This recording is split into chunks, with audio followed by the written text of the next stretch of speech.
Ano ba mahirap sa pinapagawa ko? Patatamaan mo lang ng tirador mong pako ang mga lata. Bakit hindi mo magawa? Kasi po, may sugat na po ang mga kamay ko kahihila po nitong goma. Wala akong pakialam. Ang utos ko ang dapat mo sundin. Kanina ko pa tinuturo sa'yo na ganito ang tamang pagkasinta sa mga lata. Bakit hindi ka nakikinig? Hindi mo pa rin natututunan. Paulit-ulit na lang. Hanggat hindi mo tinatamaan ng tirador ang mga lata na sa ibabaw ng batong yan, hindi rin tayo matatapos dito. Naiintindihan mo? Masakit na po talaga ang mga daliri ko sa kamay.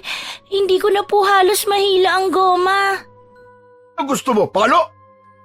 Para sa'yo rin ito. Para kung wala na kami ng nanay mo, may kakayahan ka nang ipagtanggol ang sarili mo laban sa mga aswang na aatake sa'yo. Bakit naman po kailangan ko silang paghandaan, Tay? Bata pa po ako. Mas gusto ko po makipaglaro sa mga kaibigan ko. Saka hindi naman po totoo ang mga aswang eh. Ang dami mo sinasabi. Gagawin mo ba itutulak kita dyan sa bangin? Wala akong anak na mahina. Hindi ako nag-aalaga ng batang walang alam sa mundo kung hindi ang maglaro. Ang dapat sa'yo, kahit bata pa'y may alam na sa pakikipaglaban. Kaya kumilos ka na kung ayaw mo masaktan. Pero Tay, hindi ko na po talaga kaya. May sugat na po ang daliri ko. Nagulat ang may 10 taong gulang na si Ara nang bigla siyang paluin ng kanyang amang si Mang Peter sa palad. Ang 45 taong gulang niyang ama ay malimit siyang parusahan sa pamamagitan ng pagpalo sa kanyang kamay gamit ang tsinelas nito. 3 magkakasunod na hampas ang tinamo niya mula sa galit na galit niyang ama. Hindi niya maintindihan kung bakit kailangan niyang matutunang gumamit ng tirador para sa mga aswang na tinutukoy nito. 2 taon na siyang nagsasanay at nagagawa naman niya ng maayos kung paano patamaan ng pako ang mga lata. Ngayon lang siya sumablay dahil puro paltos na ang kanyang mga daliri sa kahihila ng kulay itim na goma ng tirador. Idagdag pa ang 15 pako na kung mamalasin ay bumabaon pa sa kanyang mga daliri. Araw-araw, mula umaga hanggang hapon, ay ginagawa niya ang ganong klasing pamumuhay. Tama na po. Susunod na po. Masakit na masakit lang po talaga ang mga daliri ko. Kapag hindi mo napatamaan ang mga latang yan, sa labas ka matutulog. Pasigok-sigok na tiningnan ni Ara ang nasasaktan niyang mga kamay. Namumula at halos namamanhid na sa sobrang lakas ng palo ng tsinelas sa palad niya. Habang ang tirador ay nakasabit sa kanyang braso, dahan-dahan niyang muling hinila ang goma nito at itinutok sa mga lata. Pero dahil talagang masakit na ang kanyang daliri, hindi niya maiwasang hindi manginig ang kanyang mga kamay at nabitiwan niya ang tirador na mas lalong ikinagalit ni Mang Peter. Mabuti na lang at dumating na ang kanyang ina na may 45 taong gulang na rin na si Aling Mildred. Agad itong tumakbo papalapit sa kanila at iniiwas siya nito sa harap ni Mang Peter. Nakita nitong namumula ang kanyang mga kamay, kaya alam ni Aling Mildred na pinalo siya ng ama. Peter! Anong ginagawa mo? Sinaktan mo na naman si Ara? Nako, huwag kang makialam dito, Mildred, ha. Tinuturuan ko na ng leksyon ng batang to. Masyado na naaadik sa paglalaro eh. Pati ang pagtuturo ko sa kanya sa paggamit ng tirador ay binabaliwala na niya. Nay! Bakit hindi ako makikialam ay sinasaktan mo ang anak ko? Leksyon, hindi nga naranasan ni Ara ang maglaro, tapos ganito pang gagawin mo sa kanya? Para hindi niya lang nagawa ang gusto mo, papaluin mo ang kamay ng anak natin? Anong klase kang ama? Umahimik ka! Masakit na po na yan daliri ko sa kamay. Pinipilit po ako ni tatay na patamaan ng mga lata. Narinig mo na? Tumigil ka na sa pagtuturo sa anak mo. Huwag mong kalimutang babae si Ara, hindi lalaki. Isang bata na mas kailangan ng tamang gabay ng magulang. Kailan mo pa siya tuturuan? kapag inatake na tayo ng mga amalanghig. Huwag mo rin kalimutan na karamihan sa pinapatay ng mga aswang ay ang mga batang kasing edad niya. Huwag mo rin kalilimutan na anak ko si Ara. Hindi ako makakapayag na saktan mo siya. Ipagpapalit mo ang pesteng pagsasanay mo sa anak natin? Ang hirap sa'yo. Palagi mong kinakampihan ang anak mo, kaya lumalaki ang ulo eh. Para sa kanya lahat ng ginagawa ko. Para pagdating ng araw, hindi siya matulad sa mga lolo at lola niya na pinatay ng mga halimaw na yon. Kasi walang kakayahang ipagtanggol ang mga sarili. Hinayaan ko lang sila mamatay sa harap ko dahil wala akong alam sa pakikipaglaban. Pero bata pa siya at karapatan niyang mabuhay bilang bata. Ngayon lang ako nakakita ng amang itutulak ang anak sa karahasan. Ituro mo sa kanya ng maayos. Huwag mo ipagpilitan na magagawa niya agad ang gusto mo. Yan! Ganyan! Ako na naman ang masama. Ang gusto ko, matuto ang anak mo. Mahirap bang intindihin yon? Ikaw ang mahirap umintindi. Palaging ang gusto mo ang nasusunod. Hindi ka ba nag-aalala kay Ara? Dumudugo na ang mga daliri niya sa kamay pero baliwala lang sa'yo.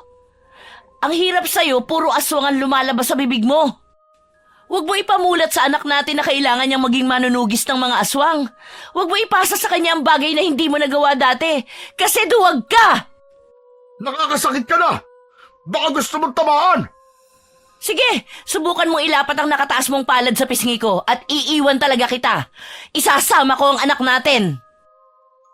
Nahalata ni Ara ang tinitimping galit ng kanyang ama habang matalim itong nakatingin sa kanyang inang nasa likuran niya at nakahawak ang mga kamay sa balikat niya. Nauwi sa matinding pagtatalo, ang dapat sana ay pagtatanggol sa kanya ni Aling Mildred. Dala ng matinding galit ay kinuha ni Mang Peter ang hawak niyang tirador at dinala sa pag-alis.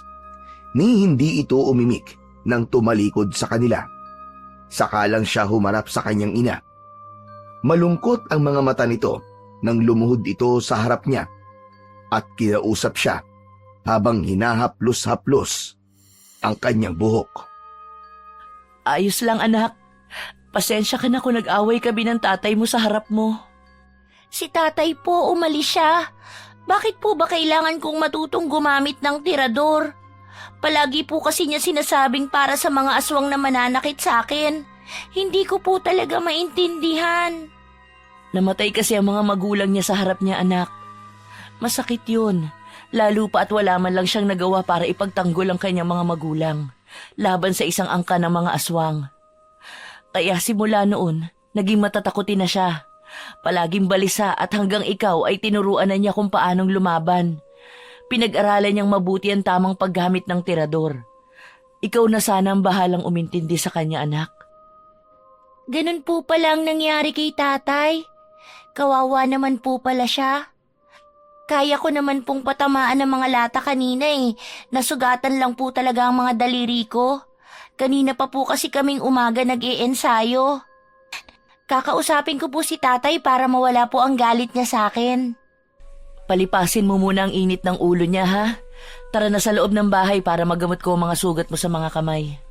Dalhin mo ang mga naiwang pako para bukas may magagamit ka ulit. Opo, Nay. Dinampot ni Ara ang mga pakong may balahibo ng manok sa dulo at maayos na inilagay sa kanyang bag, nayari sa hinabing uway. Hinawakan ni Aling Mildred ang kanyang kamay at masiglang pumasok na sa loob ng kanilang bahay. Pagdating nila sa sala ay wala roon ang kanyang ama, kaya't nagpalinga-linga siya sa paligid para magbakasakaling makita si Mang Peter, pero nabigo siyang mahanap ito. Talagang umalis ito nang walang paalam. Hayaan mo na, babalik din yun kapag nawala na ang galit niya. Nag-aalala po kasi ako baka hindi na ako kausapin ni tatay. Hindi ka nun matitiis. Baka nagpapalipas lang na sama ng loob o di kaya inaayos lang ang kanyang kalesa. Bukas kasi darating ang amo natin para magbakasyon sa mansyong binabantayan ng iyong ama. Sino po? Ang may-ari ng mansyon na madalas linisan ng iyong ama. Ang sabi, darating daw yung mag-asawa kasama ang anak na lalaking si Raul. Ewan ko kung totoong magbabakasyon lang. Baka may balak na yatang ipagbili ang kanilang lupain, kasama ang pinagtitirikan ng bahay natin. Kaya po siguro mainit ang ulo ni tatay dahil malapit na po tayong mapaalis dito. Sana hindi naman. Isang buong angkan silang uuwi eh. Baka dun pupunta ang tatay mo, sakay ng kanyang kalesa. Sana po talaga hindi tayo paalisin dito. Paano naman po tayong umaasa sa pagtatanim ng tubo? Sana po tayo titira kapag ipinagbili po nila ito? Hindi maiwasan ni Ara ang hindi malungkot kapag naiisip niyang mawawala ng trabaho ang kanyang ama. Pati tirahan ay mawawala din. Isang malalim na buntong hininga ang pinakawalan ni Aling Mildred bago kinuha sa kanya ang bag at sinabit sa likod ng kanilang pinto. Pagkatapos ay pumasok ang kanyang ina sa silid nito at pagbalik ay may dala ng maliit na basket. May lamang mga gamot sa sugat para gamutin ang kanyang daliri. Pagkalipas lang ng ilang minutong paglalagay ng gamot, ay pumasok na rin si Aling Mildred sa kwarto nito. Naiwan si Ara na matyagang naghihintay sa pagdating ng kanyang ama. Pero lumipas na ang 2 oras at kalat na ang dilim sa labas, ay hindi pa rin dumarating si Mang Peter. Nagsimula na ang kanyang pag-aalala para sa kanyang ama. Lalo pa at ngayon lang nangyaring umalis ito nang walang paalam. Gusto niyang pagsisihan ang kanyang ginawa na sana ay pinilit na lang niyang sinunod ang utos nito nang hindi na sana sumama ang loob ng kanyang ama sa kanya. Akma na sanang tatayo si Ara nang biglang dumating si Mang Peter. Mabilis itong pumasok at isinara ang pinto. Humahangos ito, pawisan at namumutla.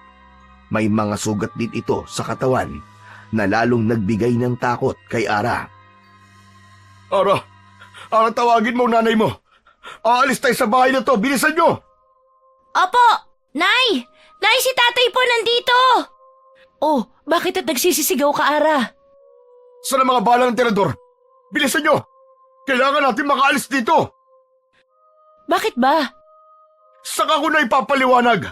Ara, kunin mo ang mga bala, bilisan mo! Ramdam na ramdam ni Ara ang takot sa boses ng kanyang ama. Kaya nagmamadali siyang lumapit sa may pintong pinagsasabitan ng mga pako. Nang makuha niya yon, ay nagsimulang kumalat ang mabahong amoy ng simoy ng hangin galing sa labas ng nakabukas na bintana. Tay, napakabaho po ng hangin, parang amoy nabubulok na laman ng tao. Nandito na sila. Nasundan ako. Sa kusina! Sa pintuan ng kusina! Doon tayo nadaan! Hahakbang na sana si Ara para sumunod sa kanyang ama nang biglang may humawak sa manggas ng suot niyang kulay puting bestida. Nagulat siya sa naaagnas na kamay na nakadakot sa kanyang damit. Ganon din ang paglabas ng dilaw na uod sa mga nabubulok nitong laman. Walang kasing baho na parang masusuka siya sa tindi ng amoy nun. Halos manlaki ang mga mata ni Ara. Ganon din ang kanyang bibig nang makita ang pagsilip ng nilalang na may naaagnas din na muka. Mapula ang mga mata habang nakangisi.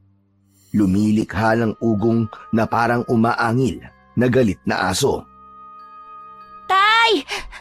Tay! Tulungan niyo po ako! Peter, ano ang mga nilalang na yan? Amalanhig, Mildred! Maraming amalanhig na nasa labas ng bahay natin! Hilahin mo si Ara! Bilisan mo! At papatamaan ko ang noo ng aswang gamit ang tirador na to! Pabilis ang ginawang paghila ni Aling Mildred sa takot na si Ara. Kasabay ng pagpapakawala ni Mang Peter sa pakong D5 na bala sa tirador nito. Tinamaan ang amalanhig sa noo, kaya't nakabitaw ito sa pag-akyat sa bintana.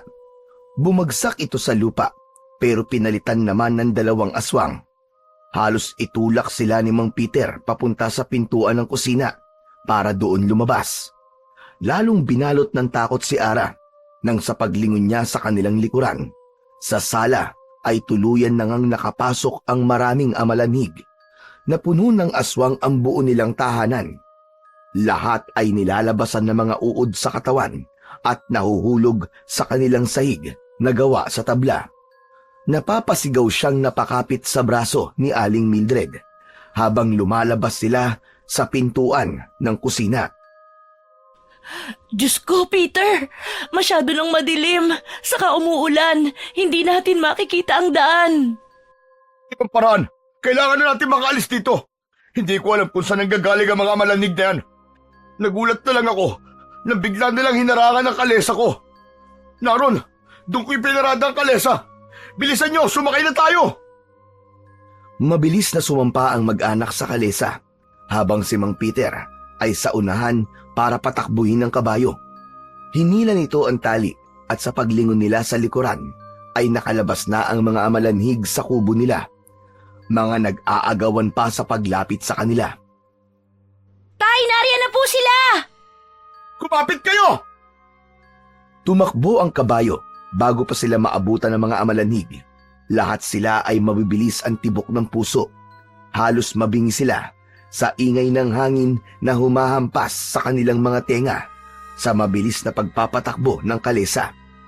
Yakap si Ara ni Aling Mildred ng mahigpit. Diyos ko, nakasunod sila sa atin. Tay, malapit na po nila tayong maabutan.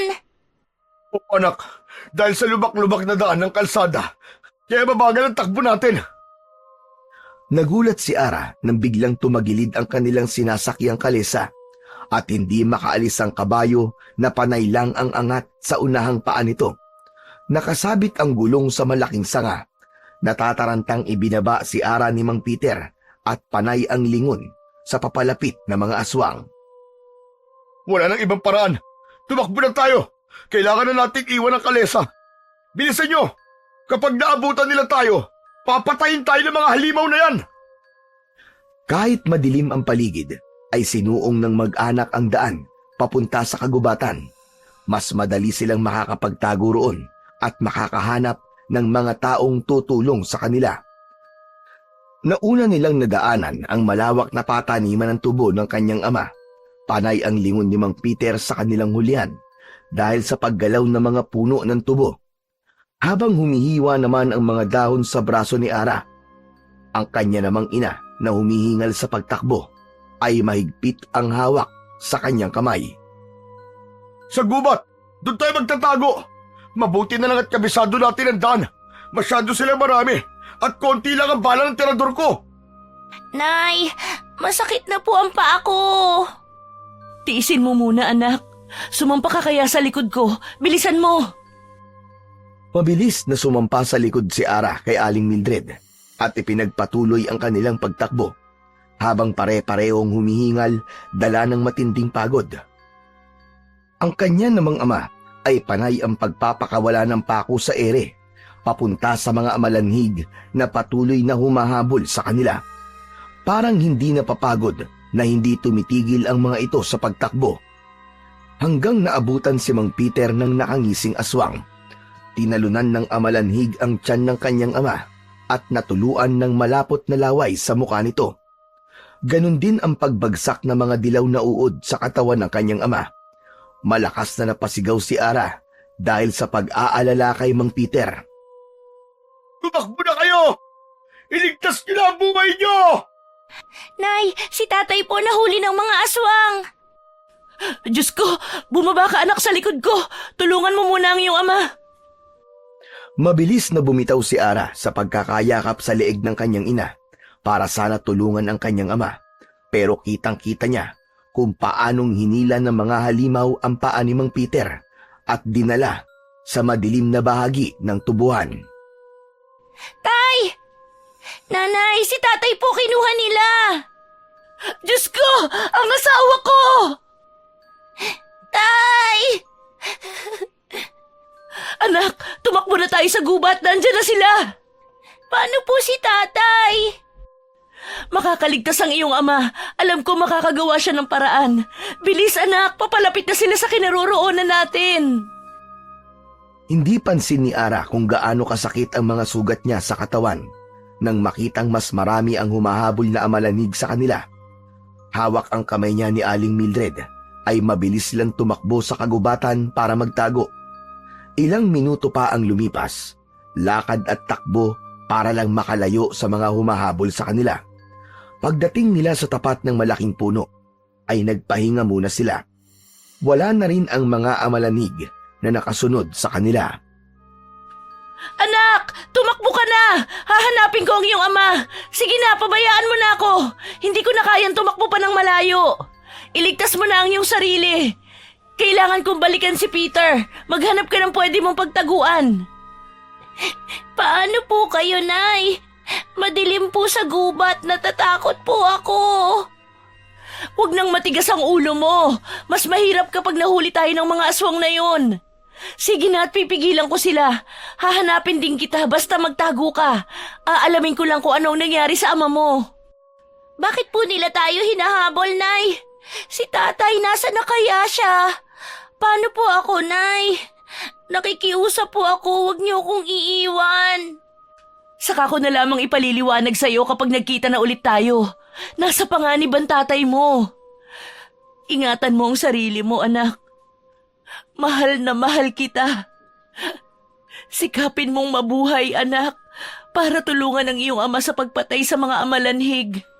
Dahil kung hindi, gagamitin nila ang katawan mo para pagpasahan ng pagiging aswang, saka kanila papatayin at gagawing amalanhig. Kaya huwag kang magpapahuli. Kailangan ko lang malaman kung nakaligtas ba ang tatay mo. Nay! Huwag mo hahayaang makapagparami sila ng mga lahi. Gawin mo ang iniuutos sa'yo ng iyong ama. Ngayon ko lang naisip na tama lang na tinuruan kanya kung paano lumaban. Umiiyak na umiiling-iling si Ara habang nakatingin sa naluluhang mga mata ni Aling Mildred. Hindi niya binibitiwan ang kamay ng kanyang ina, pero pilit nitong tinatanggal ang pagkakakapit sa braso nito habang itinutulak siya sa kanyang balikat para patakasin sa mga aswang na humahabol sa kanila. Madilim ang paligid at umuulan ng malakas ng gabing yon. Tanging ang liwanag lang na nagmumula sa pabugso-bugsong kidlat sa kalangitan ang nakikita niyang liwanag para sa kanilang kinaroroonan. Idagdag pa ang nakakagulat na malakas na dagundong ng kulog para lalo siyang manginig sa takot. Ang kanyang suot na bestida ay nagkapunit-punit na ang laylayan dahil sa pagsabit nito sa mga kahoy sa kanilang dinaanan. Nanginginig na rin ang katawan ni Ara dahil basa at nilalamig na rin ang kanyang katawan. Idagdag pa ang malakas na pag-ihip ng hangin na kahit ang kanyang tuhod at kalamnan ay nangangatal na rin sa labis na takot. Nay, tara na po. Hindi ko po kayo iiwan dito. Kung mamamatay po kayo, sasama na rin po ako. Si tatay, alam ko pong hahanapin niya tayo. Hindi niya gugustuhing magkahiwa-hiwalay tayo. Kaya tara na po, magtago tayo. Ihintayin po natin dito si tatay. Pero kailangan ng tulong ng tatay mo. Mas makakatulong po tayo sa kanya kung hindi ka na po babalik doon. Saka lang nakahinga ng maluwag si Ara nang unti-unting nawala ang takot sa mukha ni Aling Mildred. Lalo na nang lumapit sila sa malaking ugat ng puno at pinagtago siya nito doon. Habang nilalagyan ng mga tuyong sanga at dahon ang kahoy, ay malungkot itong nagpapaalam sa kanya. Dito ka muna pansamantalang magtago. Babalikan kita, huwag kang aalis dito. Dito ka lang sa ugat ng puno ng dao. Hindi ka nila maaamoy dahil sa mabahong mga prutas na bumagsak sa punong ito. Hindi na po kayo magpapaiwan dito, Nay? Sasama na lang po ako? Natatakot akong maiwan dito. Nakikiusap po ako. Huwag ka nang makulit. Sige na, magtago ka na. Basta ipangako mo sa akin na kahit anong mangyari, huwag na huwag kang lalabas dito. Ako ang haharap sa kanila para hindi ka nila makita. Papatayin ka nila, anak. Hindi ko hahayaang masaktan ka nila. Magkakasama-sama ulit tayo ng tatay mo. Pangako yan, anak. Wala nang nagawa si Ara kundi ang magtagong mabuti sa tinambak na sanga ng kanyang ina. Magsasalita pa sana si Ara nang bigla na lang may tumalon sa likuran ni Aling Mildred. Kumalat ang mabahong amoy, dala ng simoy ng hangin.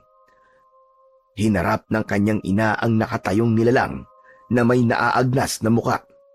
Maging ang mga laman nitong halos lumaylay na sa lupa. Para silang mga nakadamit pero ang totoo, mga balat na unti-unting natatanggal ang mga yon. Nakalabas ang maitim na mahahabang pangil, habang ang ungol ay parang mga angil ng aso. Patagong hinaharangan ni Aling Mildred ang pinagtataguan ng anak. Mabuti na lang at may mga dahong nakatabing sa ugat at kahit madilim ay malinaw niyang naaaninag ang muka ng amalanig. Mga aswang na muling nabuhay at naghahanap ng makakain para sa panibagong pag-aasik ng lagim. Matutulis ang kanilang mga kuko na ginagamit sa pagpunit ng mga katawan ng biktima. Mapupula ang malalaking mga mata at may nakakasukang mga amoy. Lumayo ka, halimaw ka! Anong ginawa niyo sa asawa ko? Patuloy sa pag-atras at pag-iwas si Aling Mildred habang pinagmamasdan ang muka ng mga aswang. Ang isa pang amalanig na dumating para pagtulungan ang kanyang ina ay umangil ng malakas. Sa kabilang banda, halos maihi naman si Ara ng dahil sa takot habang nakikita ang kanyang ina sa maliit na siwang ng mga sanga na pinagtataguan niya. Sa kabila ng maraming nabibiktima ng mga amalanig, walang nangangaas na sinuman na kalabanin ang mga ito, na ngayon lang ulit nagasik ng lagim. Isang buong pamilya na aabot sa 3 angkan na nagkakaisang gawing pagkain ang mga taong naninirahan malapit sa kanilang lungga, kung saan ay hindi pa rin niya alam kung paanong dumami ang ganitong klasing mga nilalang. Kahit na anong mangyari sa akin, anak, huwag na huwag kang magpapakita o lalabas sa pinagtataguan mo. Nay, Mahal na mahal kita, anak. Kitang-kita ni Ara na dumampot si Aling Mildred ng kahoy upang panlaban sa 2 amalanig na magtatangkang lumapit dito, habang si Ara naman ay pigil na pigil ang sarili na huwag lumabas. Ilang minuto ang lumipas ay sinugod na si Aling Mildred ng mga aswang. Kahit pinagpapapalo ng hawak nitong kahoy ang mga halimaw, ay hindi yun sapat para mapigilan ang pagkait nito sa kanyang ina. Halos namimilog na ang mga mata at bibig ni Ara nang makita niyang bumagsak ang kanyang ina sa lupa, habang pinagtutulungan ng mga aswang na lapain ang katawan nito. Malakas ang amalanhig na parang gutom na gutom. Nanginginig ang kanyang mga labi na hindi makapagsalita habang pinanonood niya kung paano ang pagkain ng mga aswang sa laman loob ni Aling Mildred. Ang pagpatak ng luha sa mga mata ng kanyang ina ay kumislap dahil sa tama ng liwanag na nagmumula sa kidlat. Tinakluban niya ang sarili niyang bibig dahil pakiramdam niya ay maglilikha siya ng ingay sa nakitang pagpatay sa kanyang ina. Kinagat ni Ara ang sariling palad para hindi siya makasigaw. Mula sa butas ay nakita niyang sinisip-sip ng 2 amalanhig ang leeg ni Aling Mildred. Nagkikikisa ito habang hindi inaalis ang tingin sa pinagtataguan niya. Nang masiguradong patay na ang ginang, ay isa-isang nagsialisan ang mga aswang. Iniwan ang wala ng buhay na katawan ng kanyang ina.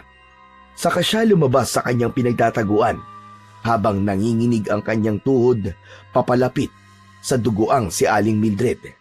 Pasigok-sigok siyang napaluhod at dinampot ang malamig na kamay nito. Para siyang mababaliw sa mga nakitang paghihirap nito.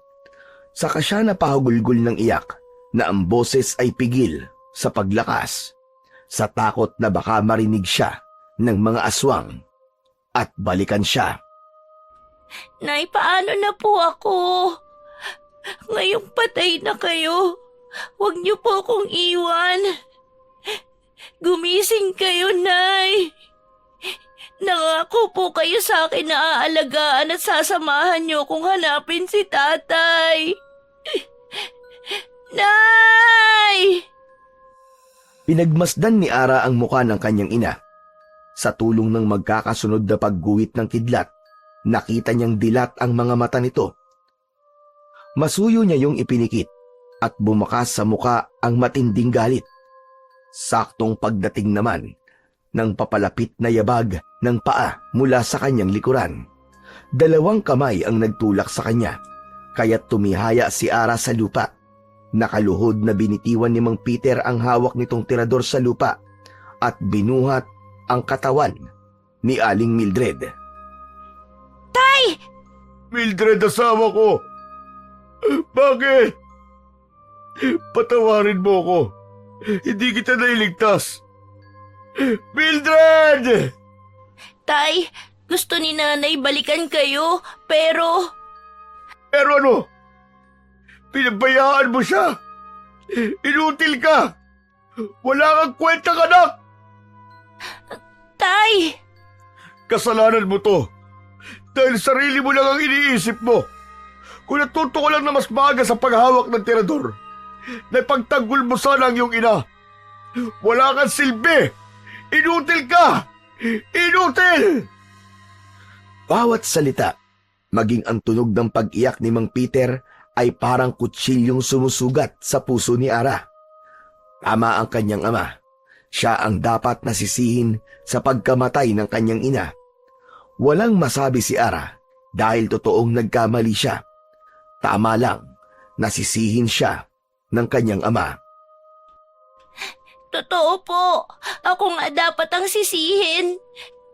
Kasalanan ko po, Tay, kung bakit siya namatay. Kasalanan ko po. Inutil ako. Walang kwentang anak. Pagbabayaran nila ang pagkamatay ni nanay. Uubusin ko ang lahat ng amalanhig sa baryong ito. Huli na! Huli na! Wala na ang asawa ko. Hindi mo na maibabalik ang buhay ni Mildred.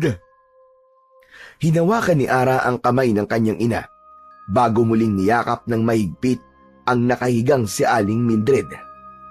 Binuhat ni Mang Peter ang katawan ng kanyang ina at dinala sa ugat ng puno ng dao. Tinakluban nito ang mga dahon, sanga at mga kahoy ang katawan ni Aling Mildred. Saka sinunog gamit ang posporo. Walang imik si Mang Peter habang nasa tabi si Ara. Tahimik silang nagpaalam sa katawan ng kanyang ina at ipinagpatuloy ang paglalakad palayo sa lugar na yon. Nakasunod lang si Ara sa kanyang ama na panay ang iyak sa daan. Hindi niya na alam kung saan sila pupunta o kung saan sila dadalhin ng kanilang mga paa. Basta ang alam lang ni Ara ay kailangan na nilang makalayo sa lugar na yon. Lakad takbo ang ginawa niya para mahabol ang ama. Tumitigil lang siya kapag iinom ng tubig hanggang sa sumapit sila sa pinakagitnang kakahuyan. Inilingan-lingan nila ang kanilang paningin sa paligid. Halos wala silang makita sa daan para pansamantalang masilungan. Dala ng matinding pagod sa mahabang oras na pagtakbo, nakaramdam si Ara ng antok. Kasabay ng pagtigil ng ulan, ang paghinto sa paglalakad ni Ara, dahan-dahan siyang bumagsak sa lupa. Tay, Ara! Ara, gumising ka! Yun ang huling salita na narinig ni Ara bago tuluyan siyang mawalan ng malay. Kinabukasan, nagising si Ara sa nararamdamang masakit niyang kamay, paa at ulo. Dahan-dahan niyang hinawakan ang malamig na telang nakapatong sa kanyang noo. Iminulat niya ang kanyang mga mata at iginala ang paningin sa buong paligid ng silid. Lahat ay gawa sa dingding na sawali. Sa gilid naman niya ay ang kanyang ama na nakayuko sa kanyang higaan habang mahimbing na natutulog. Alam niyang hindi ito ang bahay nila. Natatandaan niyang magkasama sila ng kanyang ama bago siya nawalan ng malay. Napansin din niya na may mga kakaibang armas na nakasabit sa dingding. Ganon din ang garapon at mga halamang gamot na nakatabi rin sa lamesang gawa naman sa kawayan. Mabuti naman at gising ka na. Kumusta ng pakiramdam mo? Sino pong nagdala sa akin dito? Saka nasaan po tayo? Ako ang nakakita sa inyo habang natutulog ka buhat ng iyong ama. Nagtatago kayo sa tanim kong mga saging. Mataas ang lagnat mo kaya dinala kita sa bahay ko. Saka lang napansin ni Ara ang muka ni Lola Asiana. Nakapuyod ito pataas. Nakasuot ito ng kulay puting bestida na yari sa telang katsa, habang nakasuot ng tsinelas na gawa sa kahoy o bakya. Kasi Lola Asiana, dito siya nakatira. Isang antingerang albularya. Ginamot ka niya, anak. Natakot ako nang makita kitang bumagsak sa damuhan. Hindi ka na po ba galit sa akin, Tay? Pasensya ka na sa mga nasabi ko. Nabigla lang ako dala na matinding galit ko. Napapaluhang napansin ni Ara na maayos na ang kanyang pananamit. May benda ang sugat at mukhang mabait ang matandang nakatayo sa harapan nila. Hawak ang basong may mainit na tubig. Malakas siyang napahagulgol ng iyak. Wala na po si Nanay. Wala po nilang awang pinatay. At nakita ko lahat, Tay. Ayaw nilang mawala sa isip ko. Para po akong mababaliw kapag naaalala ko kung paano pinatay nila ang ina ko. Sa harap ko po, Tay. Wala akong silbi. Hindi ko po siya naipagtanggol. Ganyan din mismo ang naramdaman ko nang mamatay ang mga magulang ko sa aking harapan. Kaya alam ko kung gaano kahirap, anak. Paulit-ulit kong naaalala hanggang sa pagtulog. Kaya natuto kong gumamit ng terador. Sino ang pumatay sa nanay mo, Ara? Ang mga amalanhig po, Lola. Bigla nila kaming sinugod sa bahay. At dahil sa pagprotekta sa akin ni Nanay, siya po ang namatay. Magsasalita pa sana si Ara nang marinig niya ang pagbagsak ng baso sa kanyang tabi. Napansin niya ang pamumutla ng mukha ng matanda. Nabitiwan ni Lola Asiana ang hawak nitong baso. Ang mga luha ng matanda ay nag-uunahang pumatak na sobra niyang ipinagtataka. Lalo na nang bigla itong manghina. Nanginginig ang mga kamay nitong napahawak sa gilid ng katre. Kaya't nilapitan ito ni Mang Peter para alalayang makaupo sa upuang yari sa kawayan. Lola, bakit parang takot na takot po kayo? Tignan niyo na, napaso po yata kayo ng mainit na tubig. Pasensya ka na. Natakot talaga ako nang marinig ko ang mga sinabi ni Ara tungkol sa mga amalanhig na pumatay sa kanyang ina. Sana nga nagkamali ako sa mga narinig ko. Amalanhig nga po ang pumatay sa asawa ko. Marami sila, Lola. Hindi ko makakalimutan na sila rin ang pumatay sa mga magulang ko. 10 taon nang nakakalipas. Lola, may alam po ba kayo tungkol sa mga amalanhig? Oo, Ara. Sa katunayan, maraming taon ko nang sinubukang pigilan ang pagdami ng kanilang angkan. Pero hindi ko magawa. Hindi ko kaya. Wala akong lakas ng loob para kalabanin sila. Masyado silang malakas kaya nagtago na lang ako sa kagubatang ito. Ano po bang klaseng mga aswang ang amalanhig? May paraan po ba kung paano sila mapapatay? Oo, kapag hawak mo ang mutyang may 2 gabay. Ang amalanhig ay mga aswang na namatay at muling nabuhay. Sila ang mga nilalang na mahirap patayin kasi dati na silang patay. Sa papaanong paraan sila nagiging aswang? At kung paano sila matatalo? Kapag napainom sila ng itim na likido, mula yon sa katas ng patay, gagawin na muna siyang aswang, saka papatayin sa pamamagitan ng pagkain din sa kanilang mga laman loob ng taong nag-aalaga sa kanila. Sa ganung paraan, muling mabubuhay ang aswang at kikilalaning hari o pinuno ang aswang na kumain ng kanilang laman loob. Sa madaling salita, may nag-aalaga sa kanilang isang taong may alam sa itim na anito. Kaya po pala walang kasing baho ang singaw ng kanilang mga katawan dahil nabubulok na ang kanilang mga laman. Paano naman po ang mutya, yung tungkol po sa 2 gabay? Ang totoo, hawak ko ang mutyang may 2 gabay. Sandali at kukunin ko sa lumang baol. Pati ang mga langis na may orasyon ko. Malaki ang maitutulong nila laban sa mga amalanhig. Saglit na nawala sa kanilang paningin si Lola Asyana at pagbalik nito ay may hawak na itong maliit na baul. Inilapag ng matanda ang hawak nito sa ibabaw ng lamesa. Sa tabi ng kanyang katre, saka binuksan. Kinuha nito sa loob ang isang uri ng singsing na may bato sa gitna. Nagulat si Ara sa sukat ng singsing na tamang-tama lang sa kanyang daliri. Bakit parang pambata ang singsing, Lola? Dahil bata lang talaga ang dapat na sumuot nito para kilalanin ng dalawang gabay. Ang gabay ng hangin at apoy. Sa tingin ko nahanap ko na ang batang magmamana ng singsing na ito. Sandali. Pero bata pa po ang anak ko. Kung ito naman po ang makakatulong sa amin para kalabanin ng mga amalanhig, ay gagawin ko po. Salamat, Ara! Matagal na panahon na akong naghihintay sa batang may malakas ang loob na lalaban sa kanila. Umiyak muna ng malalim si Lola Asyana bago malungkot na tumingin kay Mang Peter, habang si Ara naman ay naghihintay sa susunod na sasabihin ng matanda.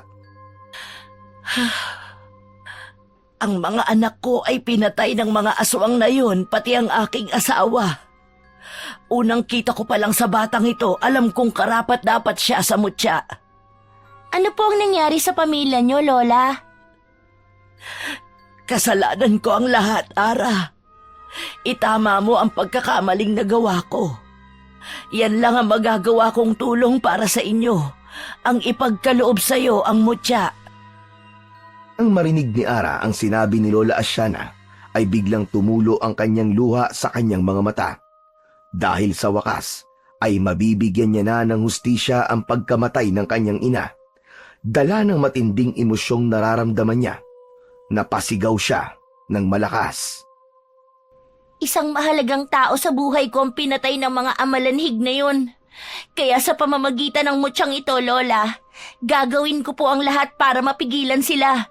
Bago pa may mapatay ulit ang mga amalanhig, pipigilan ko sila. Tinanggap ni Ara ang iniaabot na singsing ni Lola Asyana, kahit halata sa mukha ni Mang Peter ang pag-aalala. Isinuot ni Ara ang singsing sa kanyang hintuturong daliri, bago tumingin sa mukha ni Mang Peter na hindi mapakali sa kinauupuan.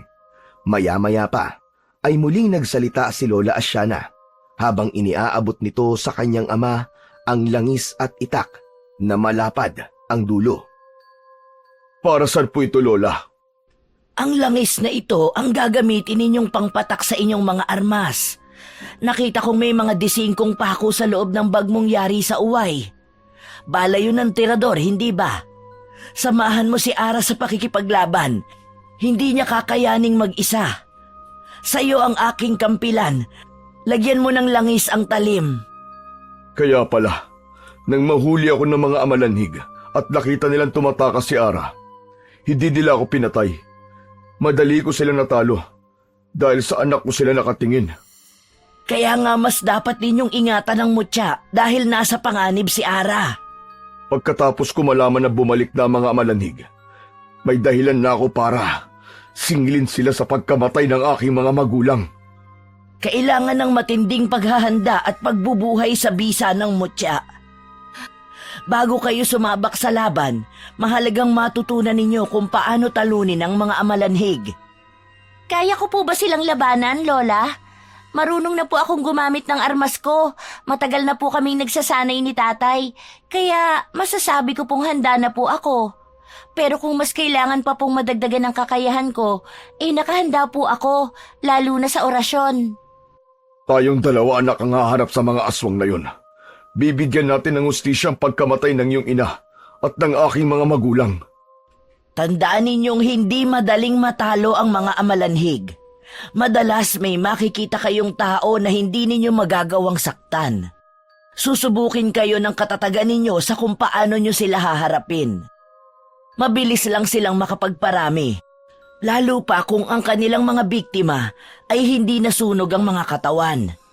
Pagkalipas ng 2 araw ay babangon sila bilang isang amalanhig na hayok sa laman.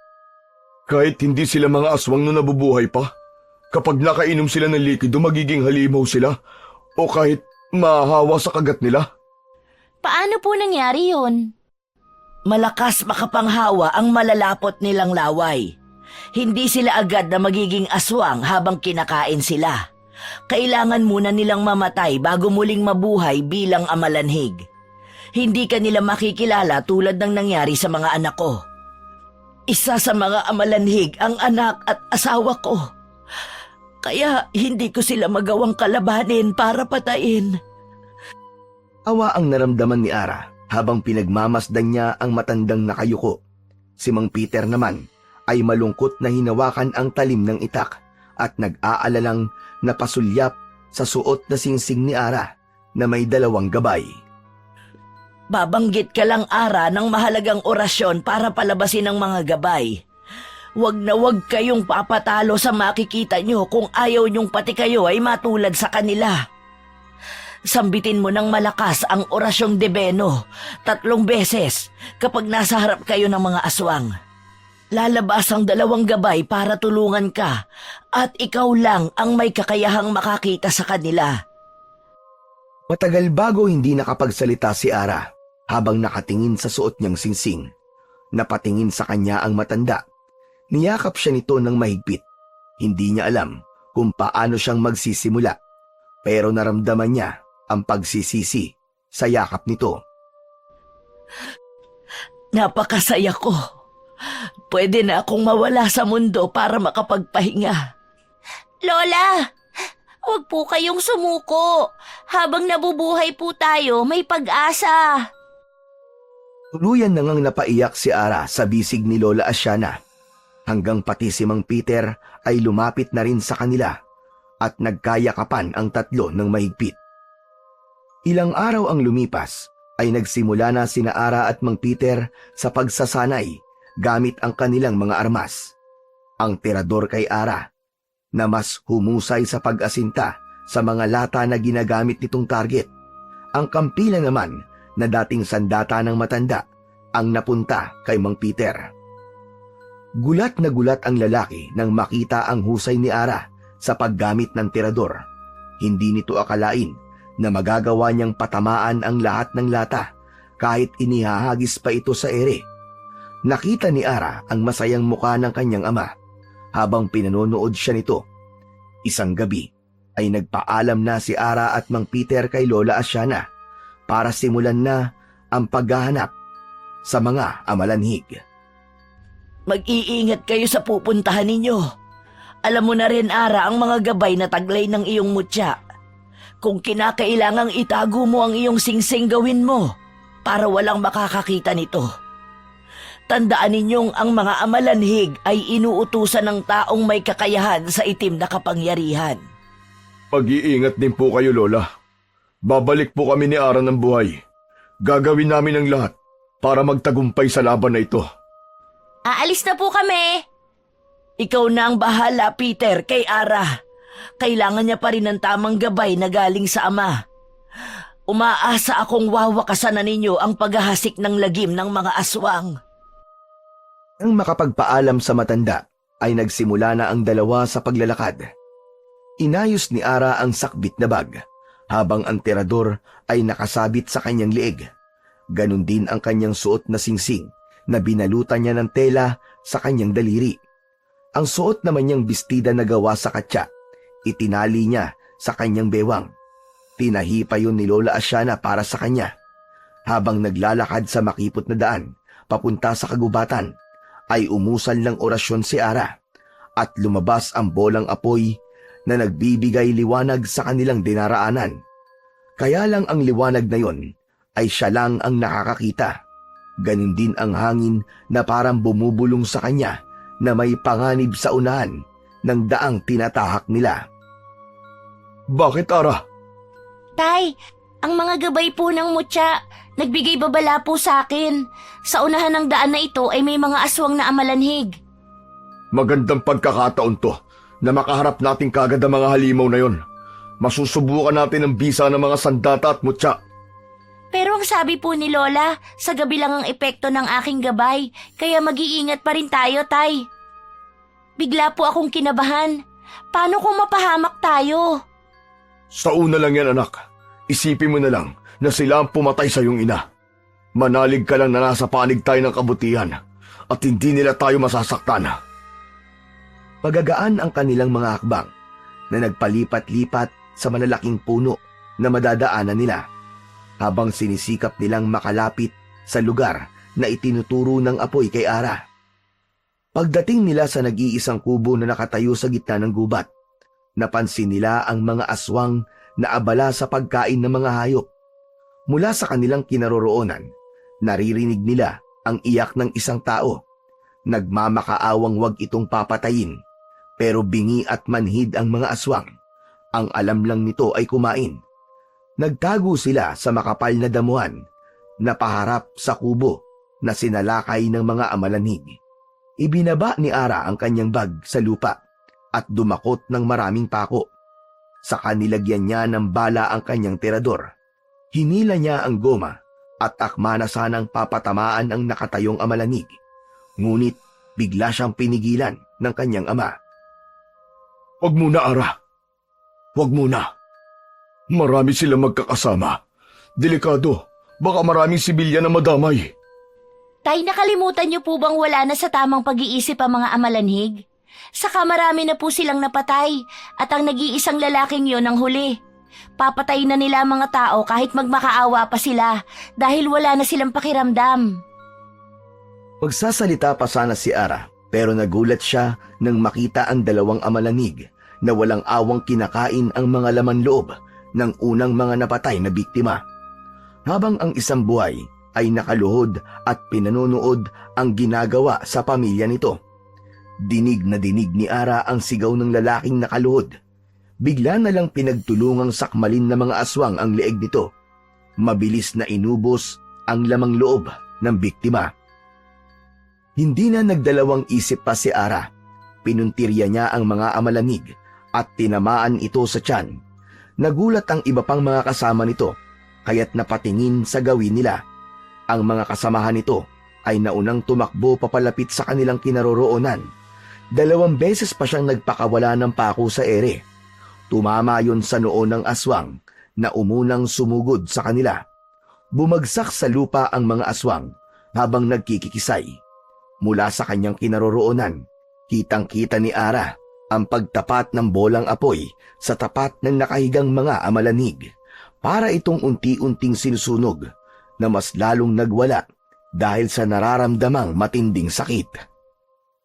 Ayos, Tay! Mahusay ang mga gabay! Nagawa ko po! Napatay ko sila! Nasa pagitan ng kanilang mga mata ang kahinaan nila, anak. Magaling ang ginawa mo.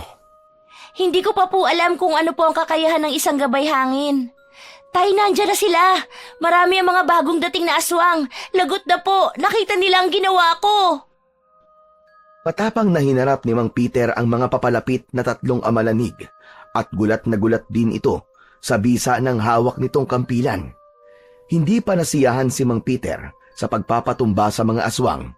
Pinagputol-putol nito ang kamay, paa at ulo para hindi na muling mabuhay.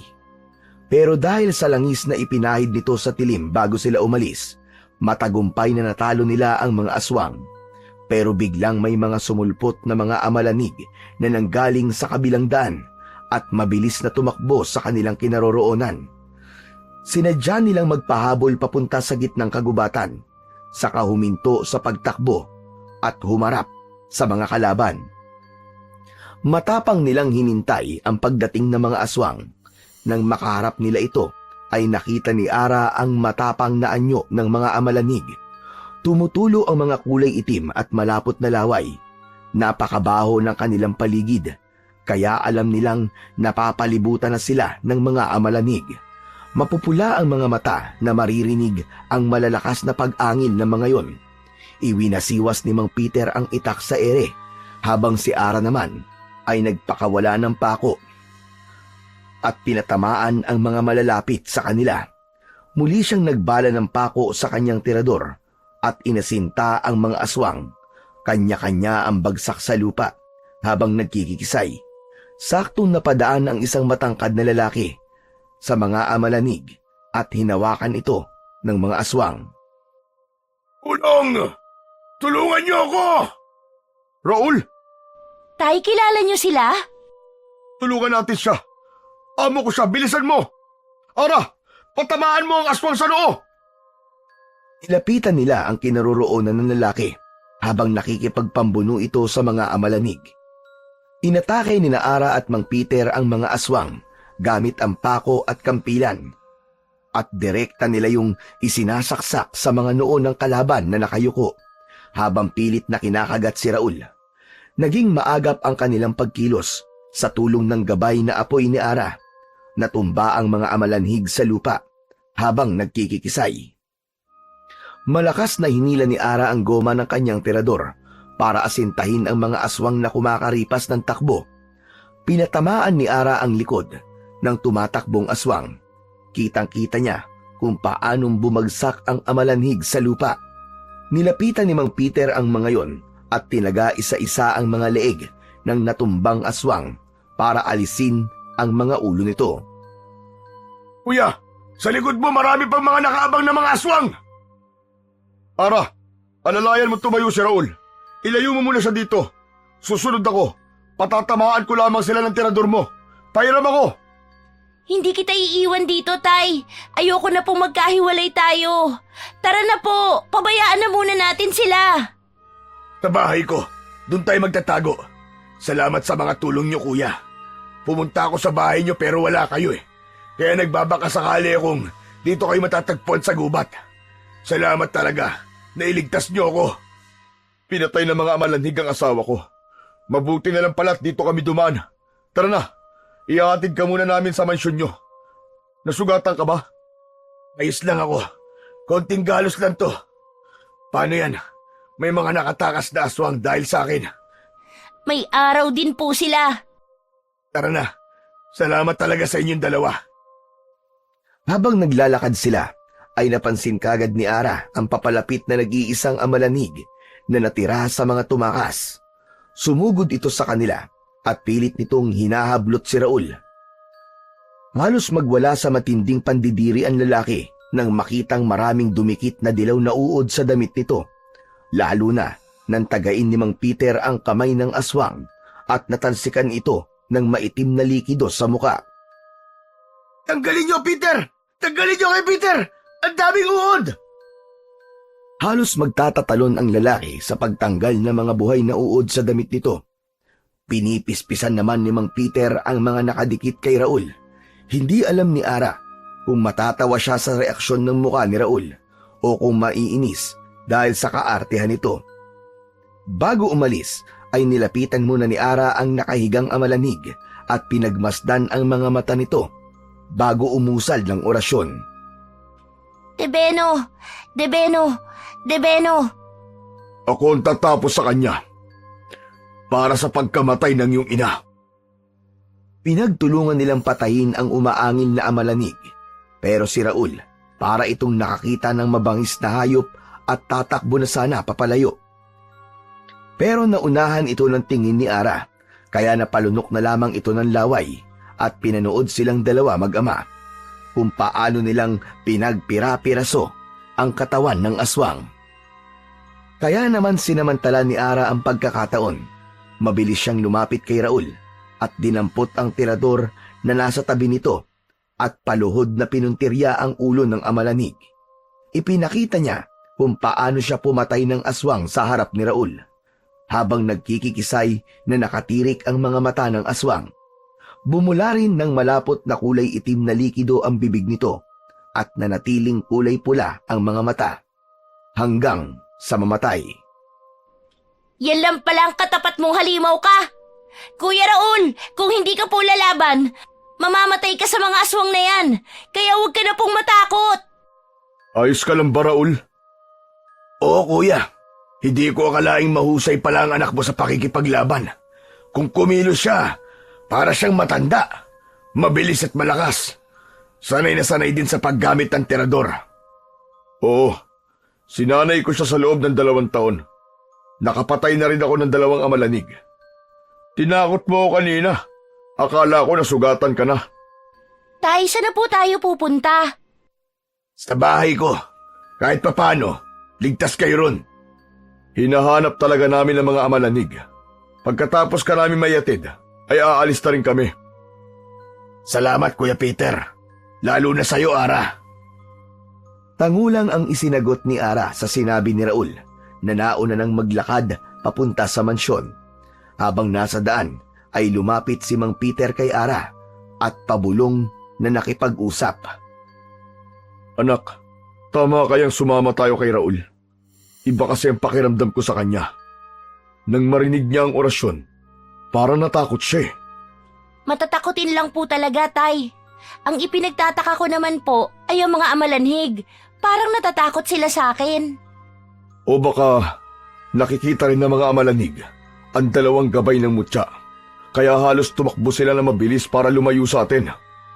Yun nga rin po ang naisip ko, Tay. Pagkasambit ko po ng orasyon, para silang nagbago. Ang iba naman po mga aswang, nang makitang napatay ko sila, biglang kumaripas ng takbo. Para po talagang nakikita nila ang gabay na apoy. Di sila natatakot sa mga armas natin. Kundi nagtatawag sila ng kasama. Nakilala nila ang mutyang suot mo at sa mga oras na to, maaaring alam na ng pinuno nila ang tungkol sa mga nangyari ngayong gabi. Hindi naman natin sila napatay lahat dahil naunang tumakbo mga kalaban papunta sa kagubatan.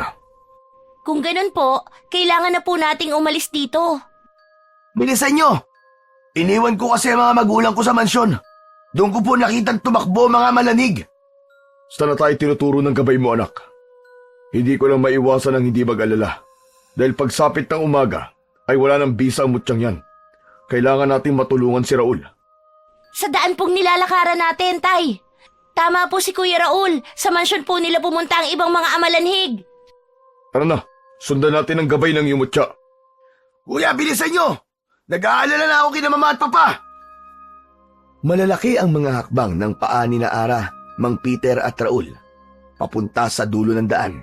Ilang minutong paglalakad ay nakita nila ang isang lugar na maraming nakatayong bahay.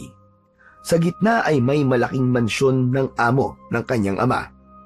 Walang tao silang nakita, maliban sa magandang babae na nakatayo sa pintuan ng mansyon. Niyakap ito ni Raul at mabilis na pumasok sa loob. Hanggang sala, iginala ni Ara ang kanyang paningin sa kabuuan ng buong bahay. Wala naman siyang nakitang bakas ng amalanig, pero doon sila itinuro ng kanyang gabay. Tay, hindi maganda ang kutob ko sa lugar na ito. Patuloy pong umiikot ang gabay na apoy sa kabuuan ng sala. Napatitig si Ara sa nakatayong babae sa tabi ni Raul. Nang makita ang suot niyang singsing, ay napaatras ito at nag-aalalang napatitig sa mukha ni Ara. Pero imbis na lapitan, ay pumasok pa ito sa loob ng kusina. Ang nakapagtataka ay ang takot sa mga mata ng babaeng katabi ni Raul kanina. Habang nakaupo sa sala ang lalaki, nawala ang bakas ng takot sa mukha nito. Nakadipa ang mga braso habang nakatingin sa kanila. Naalala niyang hindi niya naitago ang mutya sa kanyang daliri. Mabuti na lang at si Raul at ang babae pa lang ang nakakakita sa kanyang suot na singsing. Kaya lang, kapansin-pansin na parang nawala ang takot sa muka ni Raul. Magpapaalam na rin po kami, Kuya Raul. Maayos naman po pala dito at walang mga amalanhig. Salamat sa paghatid Hindi man lang ba kayo magsasalabat? Sa dami na napatay niyong aswang kanina, kailangan niyo magpahinga na muna. Huwag ka na mag-abala pa. May pupuntahan pa kami. Tangka na sanang aalis sina Ara at Mang Peter sa harap ni Raul. Nang sa pagpihit ng mga paa ni Ara, ay nabanggaan niya ng tingin ng isang kulay itim na anito. Kakaiba yon na biglang nawala ang kanyang gabay. Bumundol ang kaba niya sa dibdib at makahulugang tumingin sa mukha ng kanyang ama. Parang nahuhulaan naman ni Mang Peter kung ano ang ibig niyang sabihin. Tay, may kakaiba po sa anitong itim na ito. Bigla pong nawala ang aking mga gabay. Para silang mga nagtago. Parang seryoso ang pinag-uusapan niyo Maganda talaga ang anito na yan. Binigay yan sa akin ng mga magulang ko. Nasaan na nga pala ang mga magulang mo? Akala ko ba nakauwi na sila para magbakasyon? Hindi naman sila umalis Matagal na silang nandito. Masaya kami magkakasama ng buong pamilya. Alam ko na maayos mong ginagampanan ng trabaho mo dahil araw-araw kitang nakikitang naglilinis sa mansyon. Ano? Tay, niloko niya tayo! Di ko kayo niloko. Sa katunayan, nasa labas ang kalesa mo. Kinuha ko para may magagamit kayo sa pakikipaglaban sa mga amalanhig. Magtatanong pa sana si Ara kay Mang Peter nang muling bumalik ang babae. May dala itong 2 baso na may laman na itim na likido. May panyong nakatali sa leeg nito. Nakangiti itong lumapit sa kanila at wala itong imik na inilapag ang 2 baso sa lamesa. Lumapit sa kanila ang babae at inilalayan silang lumayo sa itim na anito papunta sa upuan na paharap kay Raul. Naging sunod-sunuran silang 2 sa babae habang patuloy na nakikiramdam si Ara sa mga kilos ng kaharap. Alam niyang nakahanda rin ang kanyang ama, pati ang kanyang mga gabay ay walang ibinibigay na palatandaan sa kanya kung may panganib o wala. Nakita ni Ara ang itsura ng kulay ng itim na likido sa baso. Malapot na umaalingasaw ang mabahong amoy. Mukhang natatakot kayo. Sige na, inimin na ninyo ang salabat. Hindi salabat ang nasa baso. Huwag ka na magpanggap. Magpanggap na ano? Hindi ba kayo nahihiya sa asawa ko? Siya ang may gawa niyan. Kuya Raul, salamat na lang po sa salabat. Aalis na po kami. Sandali, kuya. Isang inom lang. Huwag niyo namang ipahiya ang asawa ko sa harap ko. Tumatanaw kasi ako ng utang na loob. Siya nga pala si Leticia, ang asawa ko. Ang mabuti pa dito na kayo magpalipas ng gabi. Baka makasalubong pa ninyo ang aswang na amalanig. Huwag kayong mag-alala. Hindi kayo mapapahamak dito. Pasensya na po, pero may kailangan pa po kaming puntahan. Tuloy sa pagpapanggap si Ara na hindi pa rin nakakahalata ang kalaban. Alam niyang sinusubukan silang ilangin ng kaharap. Ganon din ang kanyang ama na baka sa mukha nito ang tinitimping galit. Nandito ang salabat. Sige na, inimin niyo na ito habang mainit pa. Kung hindi ko talaga kayo mapipigilan, gamitin niyo ang kalesa. Pero bago kayo umalis, ay uminom muna kayo. Salamat, Raul. Pero hindi ako umiinom ng salabat, pati ang anak ko. Nagtataka si Ara sa hindi pagsasalita ng babae sa likod ni Raul, kaya't nagkunwari siyang dumampot ng baso at ibinigay niya sa kanyang ama. Abang hindi niya ipinakita kay Raul ang pagkindat niya sa kanyang ama. Sige, iinumin ko ito. Pwede ko ba makausap ang asawa mo bago ko to inumin? Bakit naman? Hihiramin ko ang panyong nasa leeg niya. Ako na magtatanggal. Habang hawak ni Mang Peter ang basong may laman na itim na likido, ay lumapit nga dito si Leticia. Nagulat si Raul at Ara sa biglang paghablot ni Mang Peter sa panyo na nasa leeg ng babae at sapilitang ipinainom dito ang likidong hawak ni Mang Peter. Sa dami ng nainom ng babae, nanlalaki ang mga mata nito na napahawak sa sariling leeg habang pilit na iniluluwa ang salabat. Akala niyo ba, hindi ko alam na balak niyo kaming gawing aswang? Ngayon, namnamin ng asawa mo ang likidong salabat na sinasabi mo. Teka, anong ginawa mo? Mabuhay kang mag-isa, kasama ang amalanhig mong asawa. Sa sobrang galit ay namula ang mga mata ni Raul. Sumigaw ito ng malakas habang ang asawa nitong nakainom ng itim na likido ay bumagsak na sa sahig. Nagkikikisay na hawak pa rin ang sariling leeg hanggang umangil ito na parang aswang. Saktong nagsilabasan ang mga amalanig mula sa nakasaradong silid at pinunteriya agad ang nakahigang si Leticia.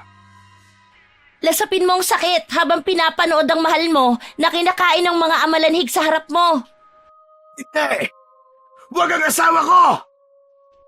Wala nang nagawa si Raul nang halos pag-agawan ng mga amalanhig ang katawan ng asawa nito. Kitang-kita nila kung paanong hinuhugot ng mga aswang ang lamang loob ni Leticia at parang sabik na pinag-aagawan ang karne ng asawa nito. Takbo na! Sa labas tayo, anak! Walang bisa ang kapangyarihan mo dahil saan ito nandito? Saan kayo pupunta? Bumalik kayo rito! Magbabayad kayo sa ginawa niyo sa asawa ko! Mabilis ang kanilang takbo papunta sa harapan ng mansyon. Akala nila nasa loob lang ang mga amalanig, pero nagkamali sila dahil nasa labas ang lahat, nakaabang sa kanila. Wala na kayong takas. Mapapasama na kayo sa mga angkan ko. Hindi kayo makakalayo. Inilinga ni Ara ang mga mata sa paligid. Ganon din ang kanyang ama na nakita ang kalesa na nakaparada sa harap ng bakuran. Ito pala ang ginamit ni Mang Raul para hanapin sila at magpanggap na nahuli ng mga aswang. Isang patibong, Ara. Hindi agad sila nakilala ng iyong gabay dahil saan ito. Pero plano ito ni Raul, kaya't napapalibutan tayo ng mga kampo niya.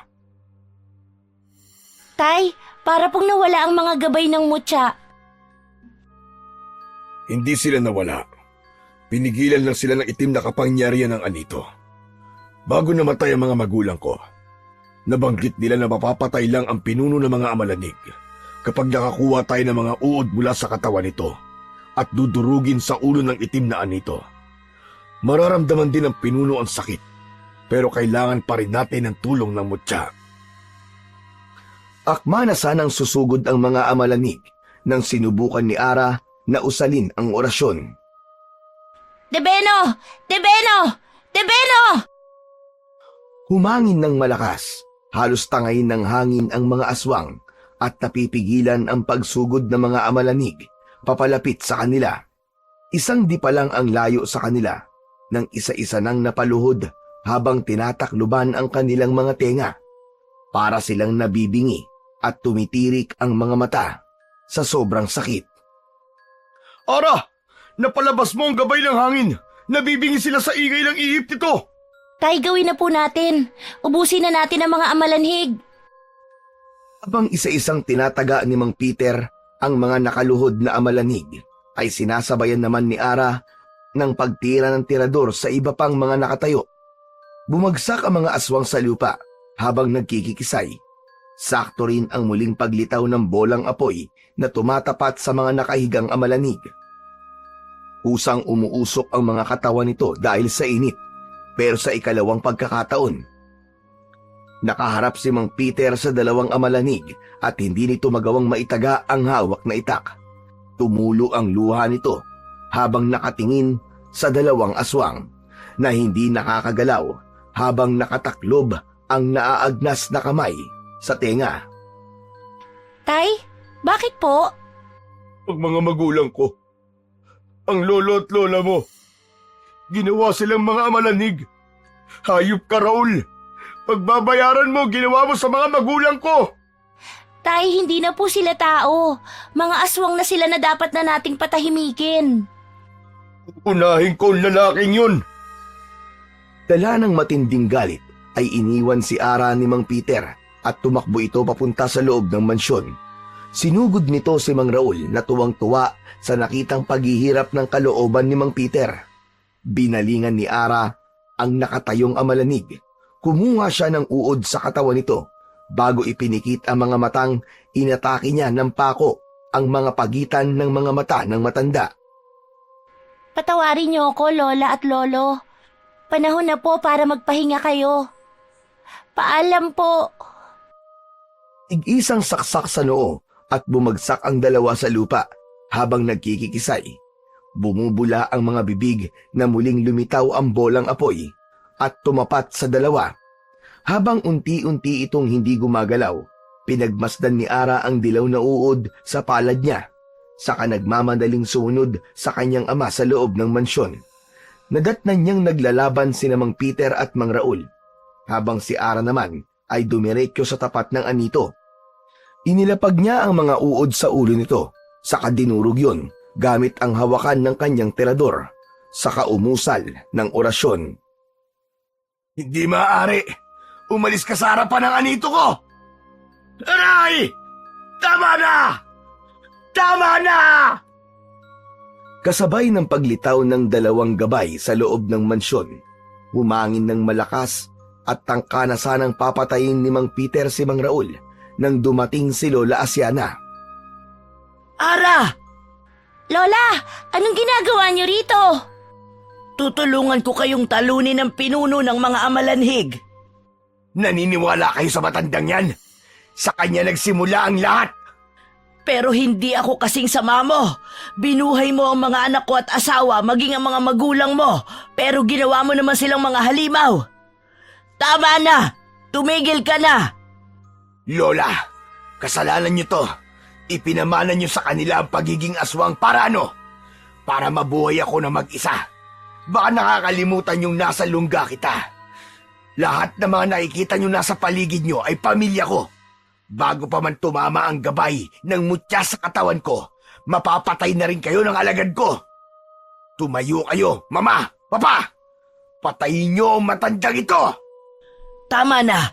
Huwag mong gamitin ang mga magulang mo laban sa akin. Ikaw ang mamatay! Tigilan mo na ito, Apo! Hindi sa ganitong paraan! Hindi ba kayo masaya? Kasama ko pa rin ang mga magulang ko. Hindi po ba't sa inyo nagsimula ang lahat? Ito naman ang gusto niyo, hindi ba? Maglola kayo? Kung ganun po, apo ninyo ang pinuno ng mga amalanhig? Patawarin ninyo ako. Ito ang dahilan kung bakit hindi ko magawang labanan ng mga anak ko.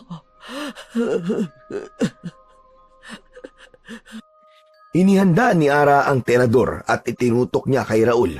Unti-unting nagbago ang itsura nito. Isang mabangis na halimaw.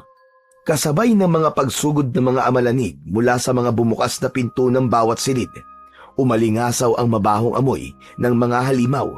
Saktong gumala ang mga gabay sa palibot ng sala, kaya hindi agad makakilos si Raul hanggang ang mga kampon nito ay hindi na rin nakagalaw. Napansin ni Ara ang natirang baso na may laman na itim na likido. Kinuha niya yon at ipinainom kay Raul. Bumagsak ito sa sahig habang pinipilit isuka ang kanyang nainom. Pinipigilan ito ng gabay na makakilos, pero nauwi din sa pagkikisay ang katawan nito. Lahat ng mga amalanhig na sumugod sa kanila, maging ang mga magulang nito, ay kinain ang lamang loob ni Raul. Nakapikit si Lola Asiana habang umiiyak ng malakas. Sumama na po kayo sa amin! Dito na lamang ako. Isarado ninyo ang pinto. Ngayong wala na ang apo ko. Gusto ko na ring mamatay kasama ang aking pamilya. Hindi mo sila pamilya. Kami na ang bago mong pamilya. Tara na po. Bago pa nila mapansin tayo. Nasa labas ang kalesa. Papaulanan sila ng pako ni Ara para matapos na ang kanilang pambibiktima. At si Raul, hindi na siya mabubuhay dahil kontra sa kanya ang sariling laway ng mga kampon niya. Umalingasaw ang mabahong amoy. At sa isang iglap ay nakatayo na ang mga amalanig. Kaya't inalalayan nila ang matanda papunta sa labas ng mansyon. Agad na pinakawalan ni Ara ang tirador at si Mang Peter naman ay sinalubong nito ang mga halimaw gamit ang kampilan. Hinarap nito ang mga sumusugod sa kanilang kinaroroonan.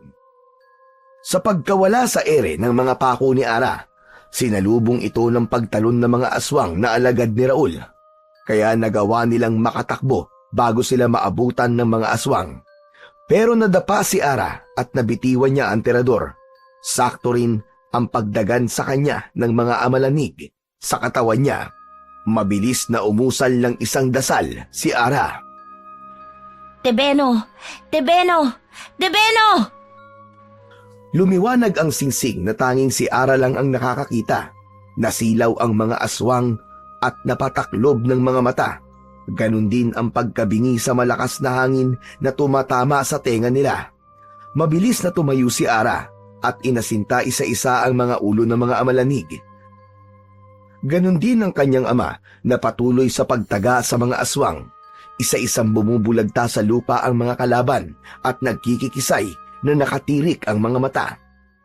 Walang natira sa mga aswang. Iginala ni Ara ang kanyang paningin sa buong bakuran. Nagkalat ang mga katawan ng amalanig at sinabayan ng pagpatak ng ulan. Tapos na. Naubos natin anak ang mga aswang. Nagtagumpay tayo sa tulong ng 2 gabay ng mutya. At sa pangatlong gabay natin, tatay, ang Diyos, hindi po niya tayo pinabayaan. Iniligtas niya tayo. At matatahimik na rin ang kalooban ko. Masayang masaya si Ara sa tagumpay na kanilang nakamit at nilapitan nila ang kalesa na naghihintay sa kanila sa labas ng bakuran. Pagkasampa nila at maalalayan si Lola Asyana sa pag-akyat, ay hinikit ni Mang Peter ang tali ng kabayo. Kumapit po kayo, Lola! Ha! Ha! Mabilis na tumakbo ang kabayo, paalis sa tapat ng mansyon. Kasabay ng pagsilip ng araw sa kanilang dinadaanan ang paglayo nila sa lugar na may nakakasulasok na amoy. Ano natutunan mo sa mga nangyari, Ara? Ang aral po na hindi porket bata pa, wala ng kakayahan. Hindi na magsasanay para lumaban. Hindi po dapat magpapadala sa takot at panatiliin ang kabutihan sa puso. Na laging may puwang ang pagtatama sa mga nagawang pagkakamali, kahit mga kadugo mo pa ang kalaban. Mas mapapabuti po sila kung ilalagay natin sila sa landas ng kabutihan. Patawarin ang mga sarili bago po magtiwala sa iba, kagaya ng ginawa ninyo, Lola, sa pagbibigay ng tulong niyo po sa amin. Pabalik na tayo, anak, sa dati nating bahay. Kasama si Lola Asyana. Masiglang pinatakbo ni Mang Peter ang kabayo habang nakangiti sina Ara at Lola Asyana. Malaya nilang tinanaw ang malawak na pataniman ng tubo na nag-iwan sa kanila ng isang alaalang hindi kailanman makakalimutan.